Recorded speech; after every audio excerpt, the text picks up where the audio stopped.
Awesome. Today we're going to be talking about unlocking your dream job. All right, so I'm Riley Scardina. I have been with Code Talent for about 8 years now. I've been a tech recruiter for about 10 years locally. I've worked internally and externally. Internally, I worked at Twitter, and I am much happier now at Code Talent, to say the least. My name is Rita Povlich, and I have 8 years of recruiting experience. I have been with Code Talent for 3.5 years, and prior to that, I was at another agency recruiting, and I can say that I'm a lot more happier at Code Talent. Yeah. We're not just saying that because our boss is here. Yeah. We promise we're not held hostage or anything. Yeah. But yeah, like I said, we're at Code Talent. We're just down the street. If you haven't been in our office before, come to visit us. We have, like Tava said, we have tons of meetups weekly, especially this kind of like post-COVID time has been really special. We've seen a lot of engagement in person, so yeah, come down.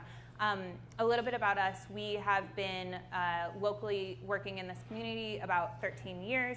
We have helped to place founding engineers and leadership at many different startups, including like Guild Education, Ibotta, but then we also are working with some larger companies as well. So yeah, that's a little bit about us.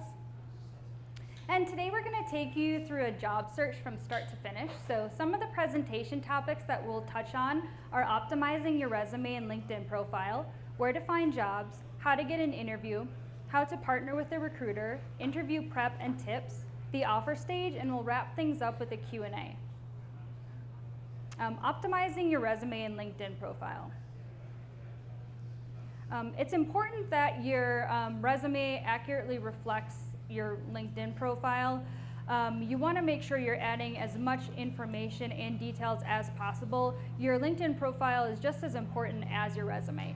And some best practices to keep in mind are that it's important to update your resume and LinkedIn profile a couple times per year. Let's say your role, you have increased responsibilities, maybe you receive a promotion, you want to show growth, or there's a really cool project that you're working on and you want to highlight.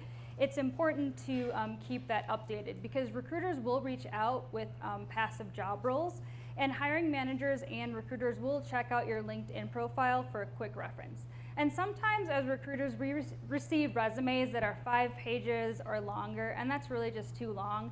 It's best to keep your resume to 2 to 3 pages. And it's important to make sure that contact information is current and up to date, because you don't want to be in a situation where a hiring manager is reaching out to schedule an interview, or maybe they need to reschedule an interview, and you have wrong contact information. It really reflects poorly on you. Your resume summary, that should be tailored and unique to each job and unique to you. You can use AI as a guide, but you want to make sure that you're personalizing that summary for each role you're applying to. And it's important that, even though you're using AI, you don't want to make it obvious that you're using it.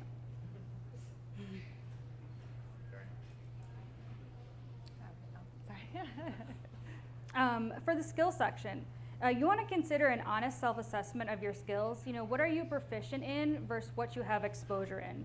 And it's important to have actionable bullet points throughout your resume of those skills. And sometimes we'll see people's resumes and they'll have a lot of skills section in that skill section on the resume, but we won't see those skills throughout the body of the resume. So you want to make sure if you're talking about a skill, you're providing context throughout the entire body of your resume so we can see what you're doing. And for keywords, you want to make sure that those are clear and transparent, and Riley will touch on that later. Experience section. You want to make sure your resume is in reverse chronological order, and make sure you're listing months as well as years. Any short stints or resume gaps, get out in front of it. It's important to talk with your recruiter about it. We're understanding you might have been affected by layoffs. And it's important to use what, why, how, and who as a guide when you're writing your bullet points or writing out your experience. So for example, what did you build, refactor, or maintain? Did you take anything from 0 to 1? Why? What was the business use case for that? And how? How did you do it? What frameworks did you use? What tech stack? What tools? And who did you do that with? Were you working cross-functionally? Were you more independent? Are you leading or managing a team? And using metrics to highlight ownership with action verbs and highlighting soft skills with examples is very important. Yeah, Yeah, so an example of a metric, we want to make sure that those are super results focused. So say, you optimized a solution that allowed for X amount of cost savings, or you built X, Y, and Z infrastructure that accounted for a successful sale of the company. You can also, it's important to note, like, were you employee number 5? Were you employee number 50 of 5,000? It's just really important to highlight some of those results focused pieces. And finishing touches. Another way to stand out is creating a personal website, and you could link a portfolio, personal projects. You could even add your resume. So that's just another way to show or to stand out to employers. And your GitHub is also really important. So you really should be actively contributing onto GitHub and making sure you're putting links to your resume to show what you're doing. And sometimes we'll get resumes that have certifications that are expired. You really want to make sure you're only putting things that are current and up to date. And of course, you want to make sure you're proofreading and formatting your resume. A lot of people think those things don't matter, but they really do. I mean, we have a lot of clients where they ask, hey, can you link our GitHub? Or we'll even, sometimes be looking for a certain number of commits. So if you are, an active open source user, just keep your GitHub up to date. People actually do look at those things. LinkedIn tips. So yes, you do need a profile pic. And as silly as this may sound, right now there's a lot of fake profiles on LinkedIn, and those might have like fuzzy photos, unclear photos, avatars, or characters. And sometimes that can be a red flag to hiring managers and recruiters. So you really want to make sure you have a clear photo that's a photo of yourself and as professional as possible. And making sure you're facing the camera in that picture. And LinkedIn has a LinkedIn verification system, so they offer blue check marks to verify LinkedIn profiles. So making sure you go through those steps to verify your LinkedIn profile. Usually you have to take a selfie or show some sort of government ID. And then recommendations are another great way to stand out. And recommendations are a great way to highlight your accomplishments from a manager or even a colleague. And where to find jobs. Built in Colorado is a really great resource.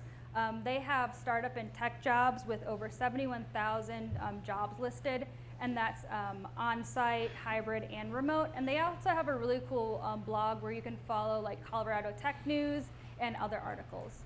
And wellfound.com is another great website. So they have over 150,000 jobs listed. And once again, they have another blog, great tech articles, and a lot of like neat information on companies and startups. And last, you want to hit up meetups. I mean, it's a great way to network. And a lot of times, presenters or individuals will share jobs that they have open with their company. All right, and I'll talk about how to get an interview. So before you start the process, it's really important to understand why you're looking. Are you, looking for higher compensation? Are you looking for a higher impact role? Are there certain objectives that you need to find in your search? I think, often I will work with people where they're just looking to look, and I think that's cool, but why? That'll help you kind of guide yourself in the right direction and not expend too much energy on roles that aren't a good fit. I think it's super important to foster relationships in your network throughout your entire career, but it's great while you're looking. So if you can get in front of someone, they'll be more likely to remember you, buy them a coffee, even just get on the phone with them and just say, hey, this is why I'm looking. Again, why it's important to know why you're looking. I really like this philosophy is pretty. Should we run? Sounds like Jurassic Park dinosaurs. Are we good? Okay, cool. So the go-giver, so there's a book called The Go-Giver, so it's kind of the counter to a go-getter. And it's not to say that being a go-getter is a bad thing, but a go-giver is someone who's constantly adding value to every relationship that they have. So even if that's something as silly, like if you can't provide value by, helping someone technically, or maybe say like with their interview skills or networking them, you can buy them lunch, like you can make them laugh, you can be like a funny person. So just finding a way to add value so that you're making someone's day better. It's funny, it all kind of comes back around.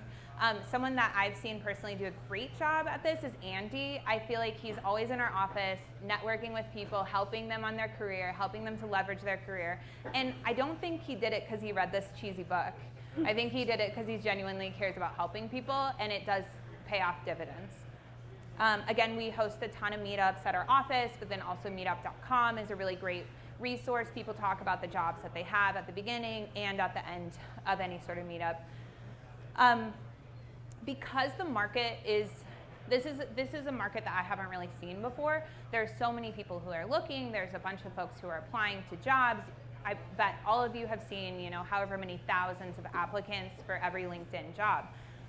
So I'm actually seeing a lot of people hiring based off of referrals or word of mouth or like who we know in our network, because I'll be honest, a lot of the ATS systems, it's a lot of folks who are looking who maybe don't have the skill set for the job. So the quality is not there for them, so everyone's reaching out to who they know in the community. So I've actually seen, I've gotten personally a lot of candidates through someone making a post saying, hey, I'm open to new opportunities. And I would assume that they have their mentor liking that post. Because then, based off of the algorithm, I'll be able to see that person. And if, say you have 4 mentors, and if you don't have a mentor, you should get one. But say you're like, super blessed on the mentorship perspective. If you have everyone like that post, it will show up to their network as well as yours. So I definitely recommend doing that. All right, how to partner with a recruiter. So trust your gut. There's a lot of variation in recruiters in the same way there is for your job. So some folks will work for maybe say like a tech systems or cyber coders, or they'll be super junior and they've never really done this before. That's not to say that that's necessarily a bad thing. I don't know if it's a good thing, but we're a recruiting agency like us, where we're more boutique. We like to work with people on an individual basis. Those are kind of going to be the folks that you want to, I would recommend gravitating towards. It doesn't hurt to have conversations, but there is a lot of variations in the types of recruiters, so just look at their profile and equally vet them the same way that they're going to be vetting you. Be clear again about your objectives. If you have a non-starter, just be upfront about it, because that's okay. Like it's totally fine if you need X amount of money. It's fine if you don't want to go into the office. But what could be challenging for you is being transparent about that later in the process. So a lot of people don't know the difference between internal and external recruiters. So we operate as external recruiters. We founded Code basically off, kind of like the sports agent mentality, where it's like, we are advocates for you. Are you looking for your first founding engineer role? Are you looking, for a particular company? We're going to go out and find it, or we're going to be doing the networking for you. You can be more transparent with an external recruiter because they're going to be looking at a specific position for you and a geared search around your interests, versus an internal recruiter. They're going to be screening you for their specific role. I did this a lot at Twitter. We only hired 0.3% of our applicants, so a lot of it was screening out people throughout the process to make sure that they were an appropriate fit for our role. So if you don't like working on smaller teams or larger teams, or X, Y, and Z, and you mention that in the process, that's fine, but that's likely part of why you may be eliminated. So make sure you are, when you're talking with an internal recruiter, you are expressing interest in the exact job that you're interviewing for. Don't lie, but it's good to be mindful of that. Be organized. So I can't tell you how many times we'll make an introduction for a candidate and they had just spoken with someone at that company, like a month ago, and they had forgotten because they weren't organized in their search. That raises red flags, for the company. It's not a good experience. So just, keep a spreadsheet of the companies that you've talked to. It's also important for setting calendar reminders. So say you found a company that you're super stoked on. You want to work at that company in whatever capacity. Keep them on your spreadsheet and find a contact there, whether it's through your mentor, through networking, and just follow up regularly. So say, it could be like, hey, it's been 6 months since I've talked to you, like, what have you got going on? AI, this has been kind of an interesting experience as people have been using ChatGPT in their search.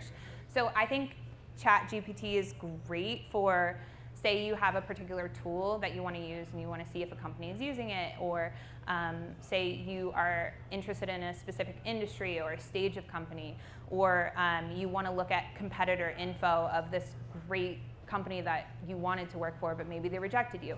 ChatGPT can provide you with all those companies. It's a great tool. It can help you proofread documents, but I am seeing a lot of people are responding to me in email with these like really long, flowery, like fluff emails that have very clearly like this person is uncomfortable talking to a recruiter, and they're like, ChatGPT, help me turn down a job. And then I have to go, I spend like 15 minutes trying to read through all of the like flowery, and I'm like, just tell me it's too big of a company, or like just, you know, I just would caution people from like a lot of like email and hiring manager engagement using ChatGPT language. But do whatever you want, you know, it's your search. And interview prep and tips. Initial interview prep. It's really important that for your interviews that you are very prepared for them. You know, you want to make sure you're knowledgeable about the company, product, and their mission. And there's several ways you can go about doing that. Checking out their website, listening to maybe a podcast, maybe there's a YouTube video about their product, but anything to do to make sure you're really prepared. And if you are interviewing for multiple companies, create a spreadsheet. Stay organized so you don't mess up companies, or you don't accidentally go into an interview and you're talking about a product that this company doesn't even have. And ask your recruiter. Be sure to leverage your recruiter. Ask them about role and company specific questions. Like, they're your biggest advocate, so they should be helping you prepare for your interview. And then you want to come prepared for questions for that interview, and these questions should deepen your knowledge and understanding of the role and the company. And then, why are you looking? For this question, you really want to know your audience, like who you're talking to. Say you're talking to a recruiter, you can be honest, be honest with the recruiter you trust, but you really want to spin while you're looking as positive as can be. You don't want to speak negatively about your current or previous employer.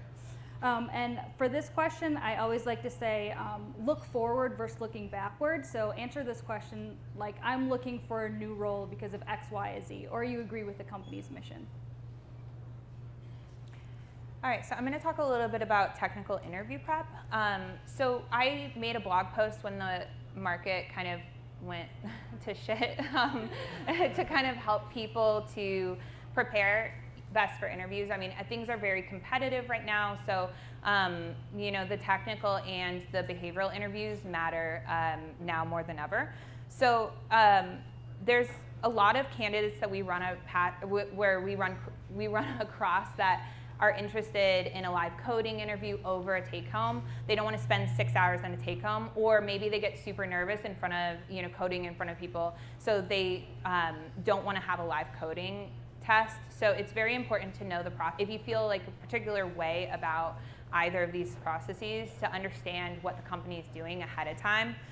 It's perfectly acceptable to ask, and you should ask what the interview process is before you start, so that you can prepare appropriately. I actually link in that blog post a lot of companies that do take-homes instead of live coding. So if you feel a little, nervous about that, that's totally fine. So practice is super important. So make sure that you chug a Red Bull, you're full of adrenaline, you're super anxious, you have your mentor time you and yell at you. Not really, but just make sure that you are practicing as if you are in an actual interview, and you're going to have the best results. I also link in the blog post lots of technical prep sites. There's lots of free sites.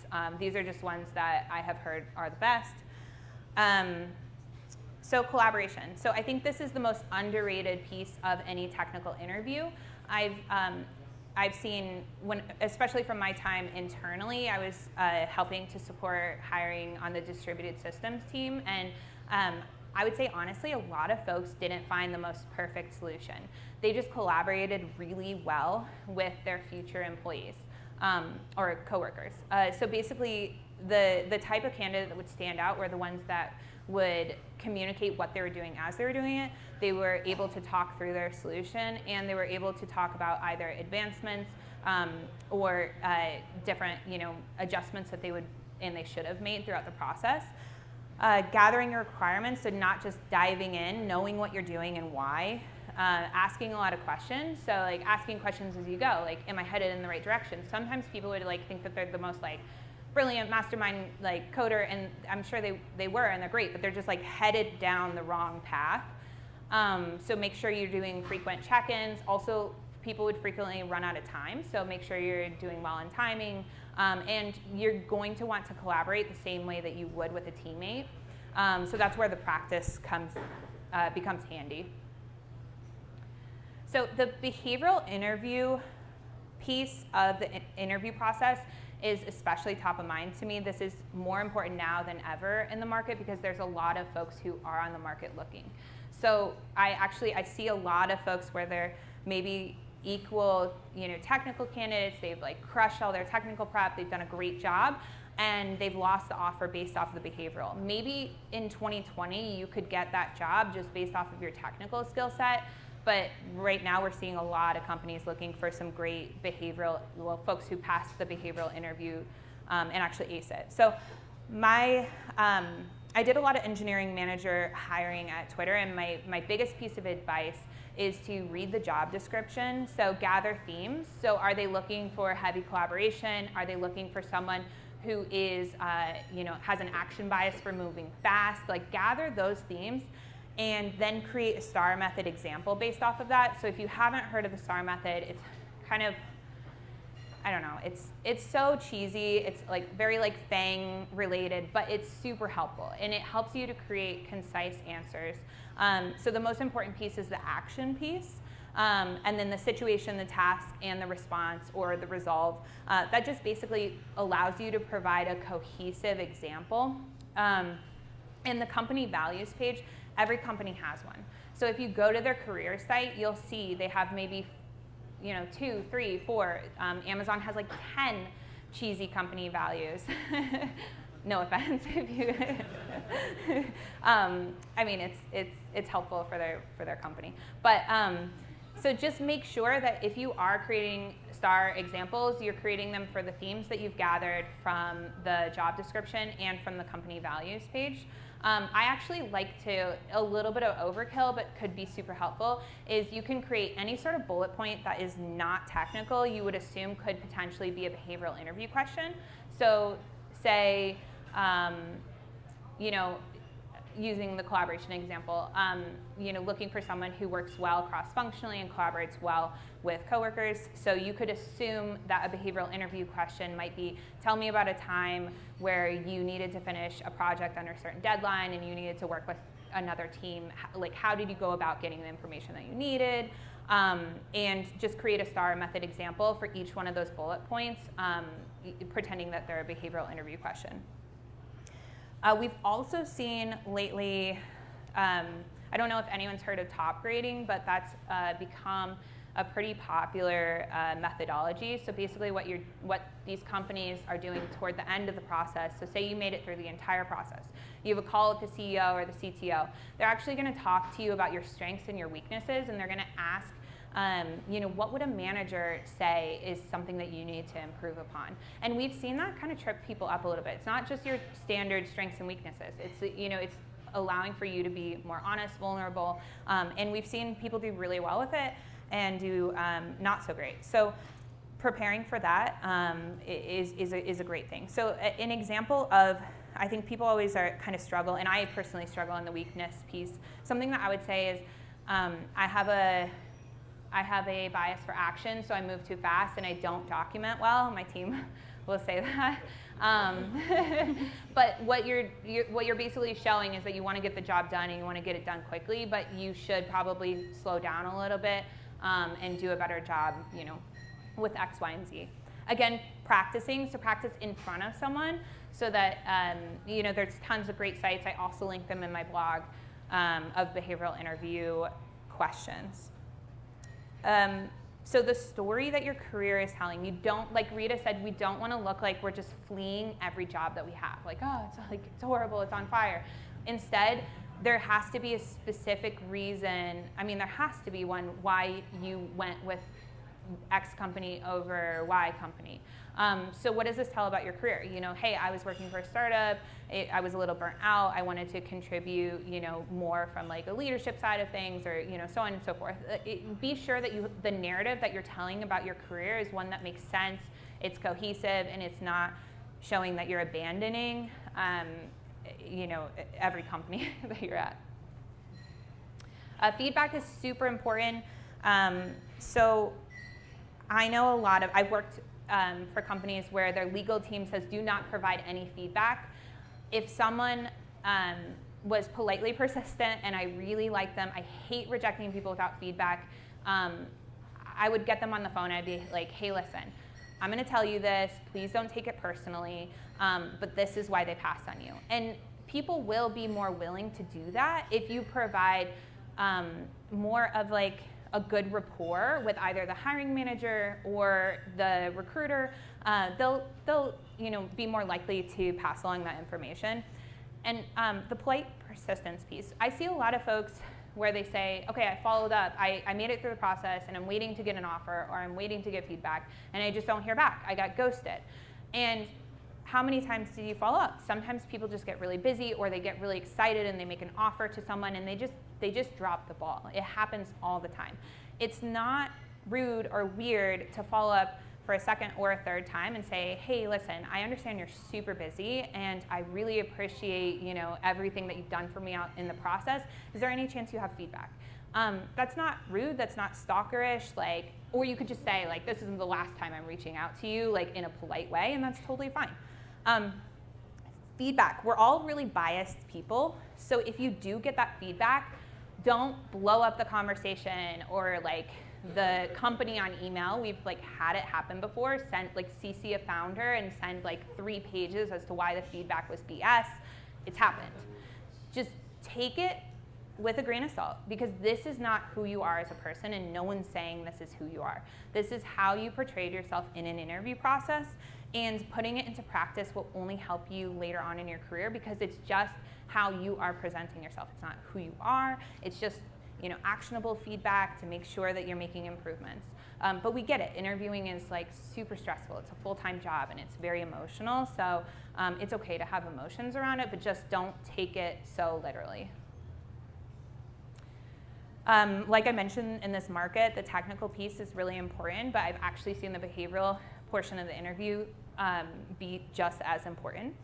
As Rita mentioned, talking negatively about past employers and acting like you are constantly trying to run from tough challenges is a red flag. We've seen a lot of rejections for that reason. Again, the STAR method, so not providing concrete or like specific examples. So if someone asks you in a behavioral interview, have you ever fired someone before, and like how did that go? And you say yes, fine. It doesn't provide any information, and maybe you have, and maybe it did go fine, and maybe you did a really awesome job, but you didn't have an example to provide, and the candidate behind you did. And that's why they got the job. And it's something so simple as that, and that's where the preparation piece really comes into play. Also, I have had a lot of folks get screened out just on that initial conversation because they didn't look at the website, they didn't do their research, they didn't know who and why they were even talking to a company. The market's different. It's no longer like everyone's begging for you to get in the door. It's instead like, hey, why are you interested in my company? And that's no comment on like the market and what should be and what's not. It's just emphasizing that there is a change and there's a shift, and you should, if you are interested in a company, just do your homework. And the offer stage. Compensation. So this is a great slide, but it also makes us uncomfortable, right? You know, it's hard to talk about compensation, but you really just need the knowledge and confidence in order to talk about compensation. So that's why data is so important to support your salary and what you're seeking for a new job. You can use resources like Glassdoor, Levels, public job postings to help you figure out what you're actually needing. Like for example, I want a new recruiting job, and for my next salary, I want $1 million. Is that realistic? No, of course not. Is that even a meaningful range? No, that's just an exaggeration. But you want to make sure that you have a realistic and meaningful range for your next salary. And there are other important factors that go into total comp, and it's basically what's important to you. Are you motivated by PTO? Is 401k very important? Health insurance? There are a lot of deciding factors that you need to weigh in order for talking about what you want your next comp to be, and you should really make sure that you're being flexible with that. And should you share your current comp? You don't have to share your current comp, but it may be in your best interest, and especially if you're already well compensated. And Colorado does have a pay transparency law, so employers are required to post salary ranges on jobs. So if a recruiter is sending you a job description and it doesn't have a salary, advocate for yourself. Make sure you reach out to them and tell them, hey, I want to see this salary range before we have a conversation or before you want to talk about a role. Yeah, and ChatGPT could be helpful here as well, because different states are adopting that law as well. So negotiating, this is super tough for a lot of people, and it's unfortunate that sometimes the best negotiators are the ones who receive the highest offers, because that's not normally beneficial for you on a day-to-day basis, is like appropriately negotiating your salary, but it's really important. So if you are, say you got an offer and you're not super happy about it, but you are stoked on the company, don't just give up and kind of wither away. Instead, if you say, yes, I'll accept at X amount, that company is more likely to do the work for you. So you just give them the yes, or show your interest, give them something before you expect for them to give you something.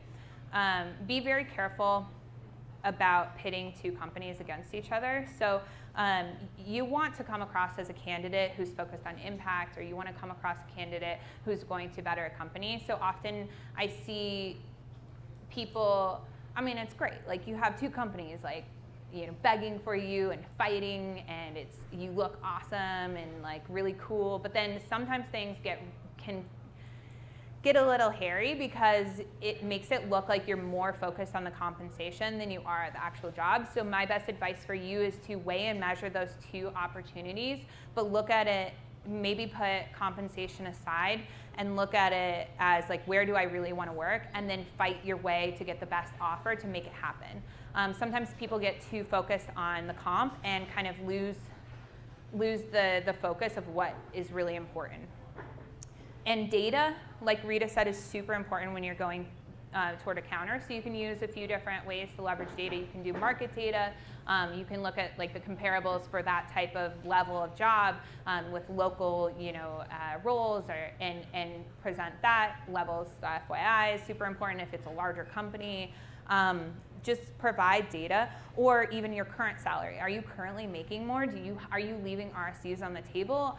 Sometimes people forget that there's an entire compensation package. It's not just about your base. Are you losing really great benefits? Compare those two. So say you have two offers, or you have your current role and then an offer for a position. Compare those two different data pieces. So benefits weigh, equity is a huge factor, even PTO. Those all come into play. So just be sure, if you're saying, hey, I need 10K more because I'm leaving behind X benefits, that's a data point for you. Equity, people are surprised to hear that companies will offer and be flexible, offering multiple different types of offers. So we work with startups where they provide a low equity, high base offer, or they provide a high equity, low base offer. So when you are going into the negotiation portion of things, be sure to be transparent about which of those things are important to you. You might be surprised. There's a lot of room. And the non-negotiables, so if you see there's a specific salary range, try to understand why. Say the salary range is between 150 and 200, you got 155. Just try to understand, before you get in your feelings about it, try to understand where they're coming from. How did you, again, that's where the feedback piece is important.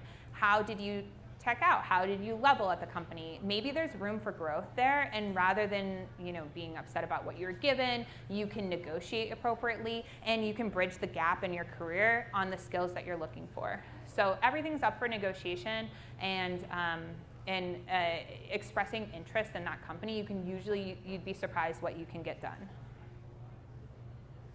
All right, and that wraps up our presentation for some Q&A.